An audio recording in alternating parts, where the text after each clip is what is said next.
CES 2024 updates are here, plus the top 10 games or franchises that need to come to GeForce Now. Stay tuned!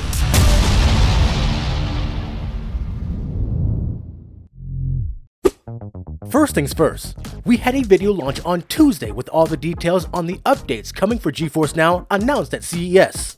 This includes news on new Activision Blizzard games, day passes, G-Sync, mobile 1440p support, and more capacity? Kind of. Check the video for more details.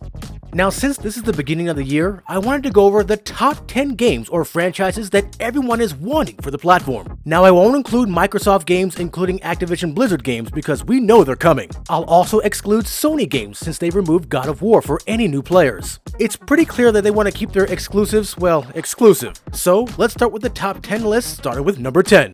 Hogwarts Legacy was one of the most wishlisted games released last year that never hit the platform. The problem is that Nvidia doesn't have a deal with WB Games to have their games on the platform right now. Sure, the Hogwarts hype has died down dramatically, but this would be a nice game addition to the platform library. Number 9, the Batman Arkham series. Now, I'm a huge Batman Arkham fan. I would love to see these games on the platform and I would play them all over again, especially Arkham Knight. This game would look great on the 4080. The problem again is the WB Games relationship. Very unfortunate.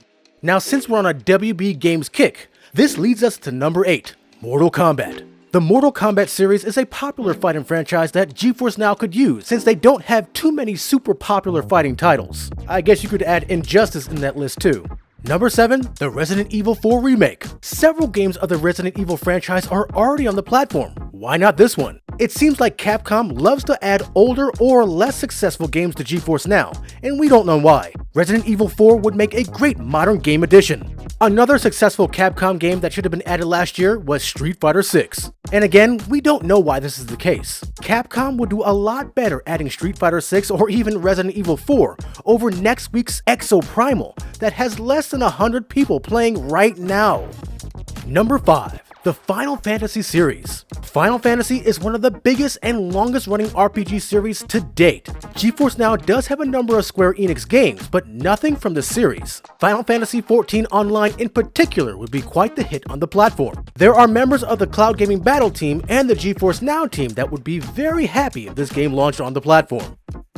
Now, as GeForce Now expands to more countries, players are going to want to play the number 1 sport worldwide, football, or soccer for us Americans. EA Sports FC 24 would be a massive hit on the platform. This is the number 1 sports game in the world. Nvidia also has other EA games on the platform.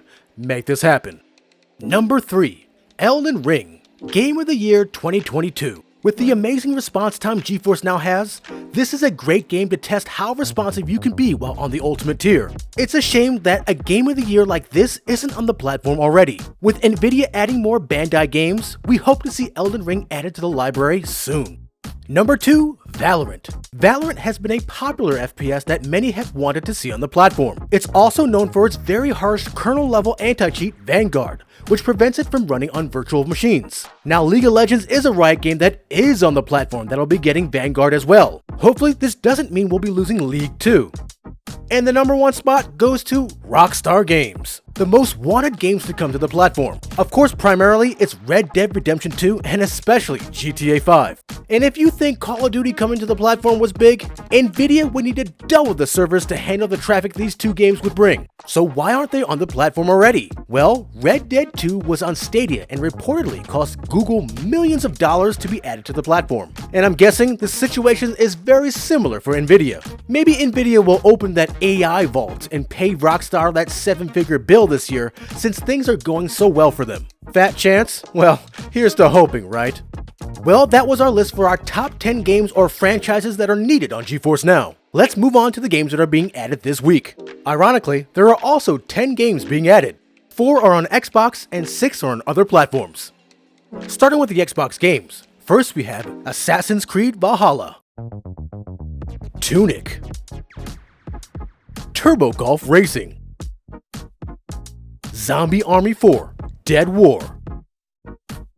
Now for the other platforms. First we have War Hospital, a new release on Steam. Jected Rivals, available on Steam.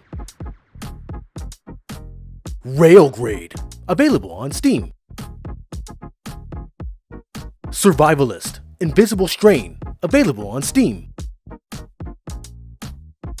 The Talos Principle 2, available on the Epic Games Store. And finally, Witch It, available on Steam. If you like this week's news overview of GeForce Now, feel free to give us a like. Also, make sure to subscribe at the only place where you can do battle in gaming heaven, Cloud Gaming Battle.